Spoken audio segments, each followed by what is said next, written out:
Have you ever stopped to wonder if the way you're showing up in the world might be quietly creating distance between you and the people you care about? As we age, we settle into patterns. Some are beautiful, grounded in wisdom and experience, but others, they can become invisible barriers, habits we don't even realize are pushing others away. No one's going to pull you aside and say, "Hey, this thing you do, it's off-putting." Instead, they just drift, and you're left wondering why the connection feels different. In this video, we're diving into 10 subtle behaviors you might be doing as you grow older that people notice but rarely mention. These aren't about your appearance.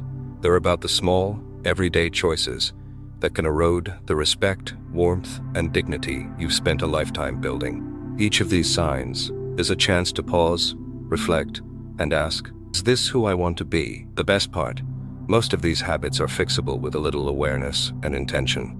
By the end of this video, you'll not only spot these blind spots, but also learn simple ways to show up with more confidence, grace, and connection in your later years. So, stick with me until the end, because even one small shift could transform how others see you and how you feel about yourself. Let's get started. Number 1, letting personal care slide. One of the first things people pick up on, but almost never mention, is when someone's personal care starts to slip. We're not talking about major oversights, just the small stuff. A shirt that's a bit rumpled or stained, hair that looks like it hasn't seen a comb in days, or maybe a whiff of something that lingers after you walk by. These seem minor, but they carry weight. Personal care isn't just about looking good. It's a signal of how you value yourself. In our younger years, we often keep up these habits without a second thought. But as we age, life gets tiring, routines shift, and some folks start thinking, does it really matter? Here's the truth. It does. People notice, even if they don't say it. Might not want to hurt your feelings, so instead of speaking up, they pull back. They sit a little farther away, cut visits short, or hesitate to lean in for a hug. It's not about you as a person. It's about the message your self-care sends. When you stop prioritizing these details, it can feel to others like you've checked out, like you're not as invested in yourself anymore. And here's what no one says out loud. When you stop caring for yourself, people unconsciously mirror that. Their warmth fades. Their respect softens. You don't need to look like you stepped out of a magazine. A clean outfit, tidy hair, and the quick check in the mirror before you head out. That's enough. These small acts say, I'm still here. I still care. They invite others to treat you with the same dignity and closeness you show yourself. Your energy sets the tone before you even speak, and personal care is one of the loudest ways to show it. Number 2, saying too much, too bluntly. As we get older, something shifts. That little voice that used to whisper, maybe keep that thought to yourself, starts to fade. You might feel like you've earned the right to speak your mind. No filter needed. And sure, there's freedom in that. But what feels like honesty to you can land like a jab to someone else. Maybe you comment on someone's life choices, their outfit, or how they're parenting, thinking, I'm just keeping it real. Or you laugh it off with, I'm too old to sugarcoat. But here's what's happening. People aren't laughing with you. They're cringing. Bluntness without kindness feels like criticism. And most people won't call you out. They'll just start avoiding you. You'll notice fewer invites, shorter chats, or that awkward pause when you speak. It's not that they don't love you. They're just protecting themselves from the sting. The fix isn't about silencing yourself. It's about adding a layer of care. Before you speak, ask, is this kind? Is it necessary? If it wouldn't feel good to hear it said to someone you love, maybe let it go. Your words carry weight, especially now. When you pair your hard-earned wisdom with warmth, people don't just hear you, they lean in, they seek you out. But when your truth comes with sharp edges, they tune out, even if they smile through it. Choose words that build bridges, not walls, and you'll see the difference in how people respond. If you're finding this helpful, drop number 2 in the comments to let me know you're with me. If you haven't already, hit subscribe and that bell icon so you don't miss out. Your support keeps this content coming. Number 3, talking over others. As we age, our desire to share the wealth of stories, lessons, and insights we've gathered over decades can become a powerful urge. But sometimes this enthusiasm leads us to unintentionally dominate conversations in ways that push others away. You might find yourself interrupting someone mid-sentence to share a related anecdote, finishing their thoughts before they've had a chance to fully express them, or steering every discussion back to your own experiences, opinions, or advice. It's easy to fall into this pattern without realizing it. After all, you're excited to contribute, you've got wisdom to offer, and you might feel a need to ensure your voice is heard in a world that sometimes overlooks older adults. But to the people around you, whether it's your children, grandchildren, friends, or even strangers, this habit can feel like their words don't matter, like they're being sidelined in their own conversations. They won't usually confront you about it.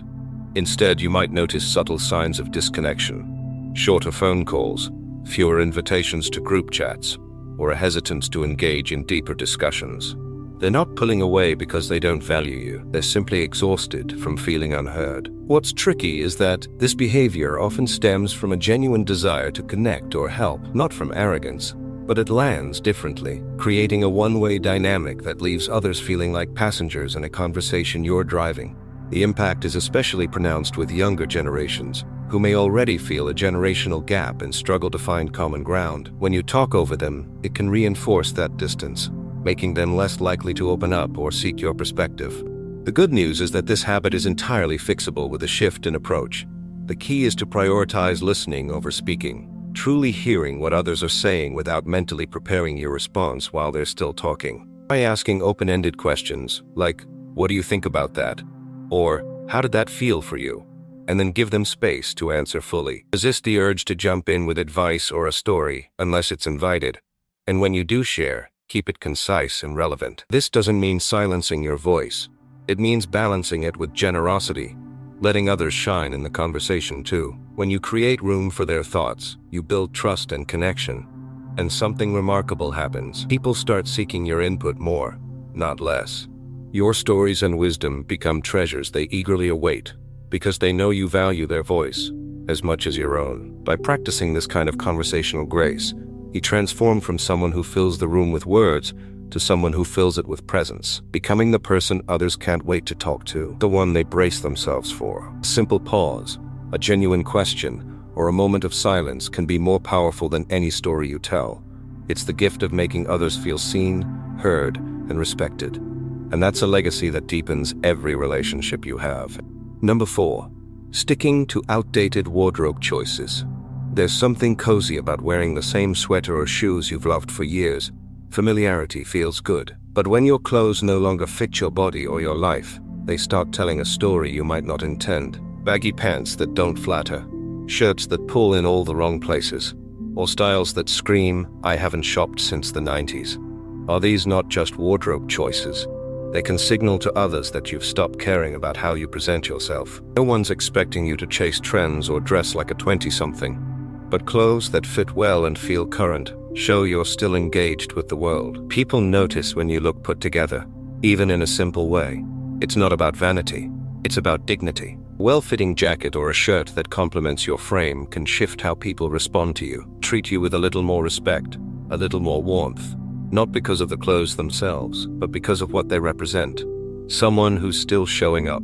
Next time you're getting dressed, ask yourself, does this reflect who I am today? A small update, a new pair of jeans, a fresh button-up can make a big difference. Comfort and confidence aren't mutually exclusive. You can have both, and the world will notice. Number 5, judging younger generations. As we grow older, it's natural to look at the younger generations, whether it's our children, grandchildren, or the teens we see glued to their phones, and feel a mix of confusion, frustration, or even disappointment. But when this turns into a habit of openly judging or criticizing them, it can quietly drive a wedge between you and the very people you want to connect with. You might catch yourself saying things like, "Kids today are so lazy. They don't know what real work is." Or, "Why are they always on those screens?" Phrases that feel like harmless observations or even light-hearted jabs, but carry a deeper sting for those who hear them. These comments often stem from a genuine place. You've lived through different times, faced hardships, and built your life on values that may not seem to align with what you see in younger people. So it's easy to assume they're missing something essential. But to them, especially your kids or grandkids, these remarks don't come across as wisdom or humor. They feel like dismissal, like you're rejecting their world, their struggles, and their way of navigating a reality that's vastly different from the one you knew. They rarely push back or argue. Instead, they withdraw, sharing less about their lives, avoiding deeper conversations, or keeping interactions surface level to sidestep the judgment they've come to expect. This habit can be particularly damaging because it reinforces generational divides, making younger people feel misunderstood or undervalued, which dims their desire to seek your advice or share their joys and challenges.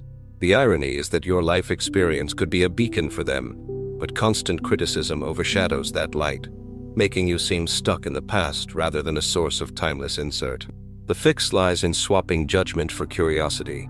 Instead of saying, "They've got it so easy," try asking, "What's it like trying to build a life in this world?" Or, "What's something you're passionate about right now?" These questions show you're interested, not dismissive, and they open doors to real dialogue.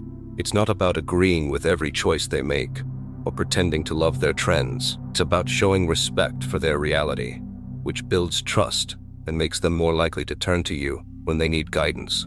Reflecting on our past conversations, like when we discussed the value of meaningful connections as you age, this aligns with choosing relationships that uplift rather than divide. Being the elder who listens and learns alongside younger folks creates bonds that last. When you approach them with openness, you become someone they admire, not avoid, and your influence grows. Not from proving you're right about back in my day, but from showing you're still invested in theirs, fostering connections that bridge generations with mutual respect and understanding. Number 6.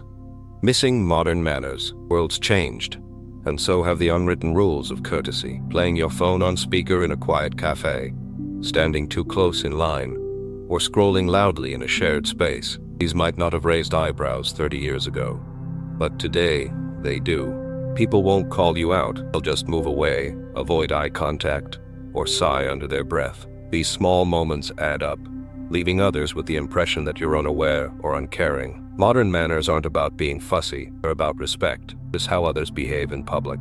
Keep your voice down, give people space, use earbuds for videos. Small gestures show you're still tuned in, still considerate, and that earns you quiet respect from strangers and loved ones alike. Move through the world with awareness, and you'll stand out as someone who carries dignity in every step. Number 7. Overloading on health talk. Aging comes with aches and pains, no one's denying that. When every conversation circles back to your latest doctor's visit or medication list, it can feel heavy for those listening. Your kids or grandkids might not know how to respond, so they pull back, not out of disinterest, but overwhelm. You don't have to hide your struggles, but balance them with other topics. Share a funny story, ask about their day, talk about something that lights you up. When you focus on life beyond your health, people connect with you, not your symptoms. You become someone who lifts the mood, not someone who drains it. And that's a gift to everyone around you. Number 8. Clinging to old mindsets. Beliefs that shaped your life were hard-earned, but when they turn rigid, they can feel like barriers. Maybe you dismiss new ideas about technology, relationships, or culture, saying, "It's not how it works." But when you shut down a change, you shut down the connection. People, especially younger ones, stop sharing their world with you because they feel judged. Being open doesn't mean abandoning your values. It means being willing to listen, to say, "Tell me more." When you show curiosity, you build trust. You become someone people turn to, not because you agree with everything, but because you respect their perspective. That's wisdom that never goes out of style. Comment number 8 if you're still watching, and don't forget to subscribe for more insights like these.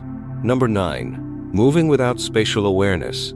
As we age, our steps might slow, and that's okay. But when you stop noticing how your movements affect others, blocking an aisle, stopping abruptly in a crowd, or drifting into someone's path creates friction. People won't say anything, but they'll sidestep you, avoid walking with you, or feel irritated. You can move at your own pace and still be mindful. Stay to one side, keep pathways clear, notice the flow around you. This isn't about speed, it's about consideration.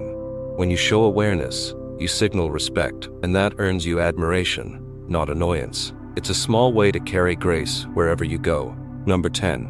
Using outdated humor. A good laugh is timeless, but some jokes don't age well. Teasing someone's appearance, background, or choices might have gotten chuckles years ago, but today, it can feel mean-spirited.